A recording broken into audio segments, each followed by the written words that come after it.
Hi guys, ito na. May tanong tayo sa ating comment section. Yang 016, kung ano daw ang agency ko. Agency ko po is Venture Management.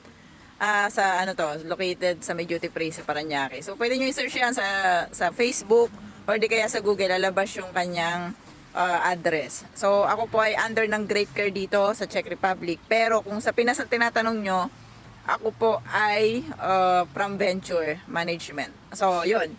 May placement fee, meron katumbas na isang buwan yung sahod. So, ang isang buwan kong sahod, syempre way back 2022 pa yung pagbabasihan natin sa akin is nasa 48,000 something. Ganon. 49,000 something.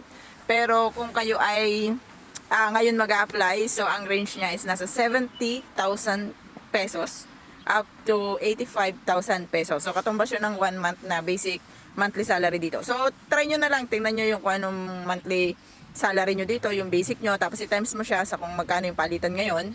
So, pwede nyo naman makita through Google kung magkano ang palitan ngayon. So, i-check nyo na lang and then lalabas na dun kung magkano siya. So, age limit, depende yan sa agency na pag-applyan mo.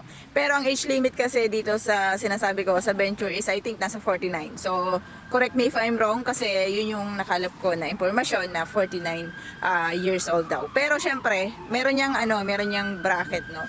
Kapag kayo ay skilled, for example, driver, minsan pinapayagan nila yung mga 50 plus, ganyan. Depende yan sa skill nyo. Kasi may mga skilled na medyo mahirap na hindi siya typical or rare yung pwedeng mag-apply. So, hindi kagaya dun sa mga general worker, factory worker, warehouse worker na talagang meron silang age limit, minsan 46 years old, minsan is 49 years old. So, next question niya is, ano pa ba? Okay, additional na lang, no? Additional na lang, ano pa yung babayaran nyo bukod sa placement fee kung mag-apply kayo. So, depende yan, yung unang-una muna ha, yung placement fee, yung binanggit ko is sa Venture. Pero may mga agency, walang placement fee. Merong ibang mga vlogger kayo maririnig na ganyan, wala daw silang placement fee. Nung nag-apply sila papunta ng Czech Republic, wala silang nagastos, as in zero daw sila nagastos. Yun nga lang, pagdating sa placement fee kasi, hindi siya pare-pareho. Ang sinabi ko sa inyo is yung related lang sa nangyari sa akin. Pero meron kayo mapapag-applyan talaga na agency na walang placement fee. Meron din naman na meron. Now, ano pa ba yung ibang pwede nyo pagkagastusan? So, unang-una, visa. Ang visa, pwedeng reimburse, pwedeng sagot nyo, at pwede naman na babayaran nyo talaga. So, depende sa agency. Lagi akong may sabi na ganun, depende sa agency. Now, ano pa? Bukod sa placement fee, bukod sa visa, ano pa yung pwede? So, next one is ang airport ticket. So, ito guys, nakadepende to. So, napaka-konti lang ng mga agency na nanghihingi ng airport ticket. Yan, konting-konti lang guys. Kaya kung ayaw nyong magbayad ng airport ticket o pamasahe nyo papunta dito sa Czech Republic, so maghanap kayo ng agency na hindi nagpapabayad ng airport ticket at sasagutin nyo ni employer. So ganun yung kalakaran dito. In my opinion, for me guys, meron kayo ma-applyan kagaya ng HMO. Placement fee lang din ang alam ko dun eh. Tapos ang Venture, ang ano pa ba yung isa? Prime search. So ito sikat na sikat to ngayon, maraming lalaki na papalis. Sa ngayon mostly talaga lalaki ang pinapaalis. Mostly hindi ko sinabi na as in. Mostly marami ang lalaki ang napapalis. Kung kayo ay skilled guys, kung kayo ay driver or welder, yan mga skilled, yung mga bagay na yan talaga. Promise, madali kayong mapalis kasi rare, hindi lahat. Ganyan, lalo na yun sa mga truck, yung mga bus driver, mga malalaking sasakyan ang dinadala nyo. So yan, mag-apply kayo guys kasi sabi nung tropa ko, nasa 52 daw. Daw. Syempre, di ko na alam yun. Nasa 52 daw ang isang buwan na sahod nila. Ano yun? Crowns yun So, kayo na lang mag-times kung magkano palitan ngayon. I think nasa 2.88 ngayon ang palitan namin. So, kayo na lang mag-times kung magkano ang pwede nyo sahurin, no? Pero yun guys, syempre may gastos pa yun. Lagi yung tatandaan, kung kayo ay nasa ibang bansa, ang pera po na gagastusin nyo dito is yung pera dito.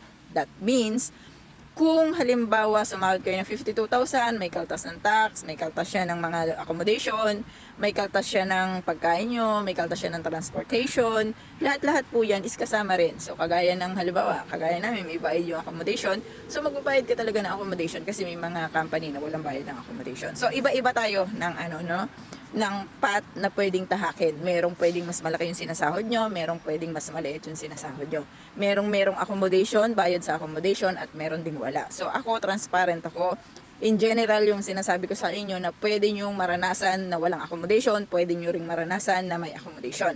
Like me before, meron akong accommodation, tapos lumipat ako ng company, walang accommodation, pero natapos na yung time or yung binigay nila sa amin na free accommodation kami, ngayon magkakaroon na ulit kami ng bayad sa accommodation. So kami na magbabayad ulit ng bahay namin. So ganun talaga ang Czech Republic. So nagbibigay sila ng halimbawa is 1 year or 2 years para maranasan mo na sumahod ng buo, ganun, sila muna ang bahala sa accommodation or di kaya partially meron silang babayaran na part doon sa accommodation nyo. For example, accommodation nyo, mag-ambag sila ng 3,000. So, possible yun, no? Possible yun.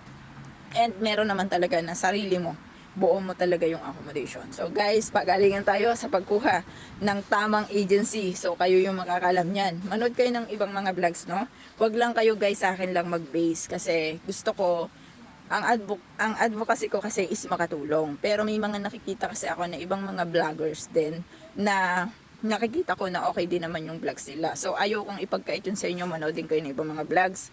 Manood kayo ng mga vlogs talaga or sabihin nyo na hindi natin alam kung sino yung papaniwalaan nyo. But I assure you na kung sakali man na nandito na kayo sa Czech Republic, masasabi nyo kung sino yung transparent na nagsasabi sa inyo, kung sino ba talaga yung nagbablog na vlog for the views or vlog for the health. So, depende na yun sa inyo. Basta ako, sinasabi ko sa inyo, ayoko mag-expect kayo.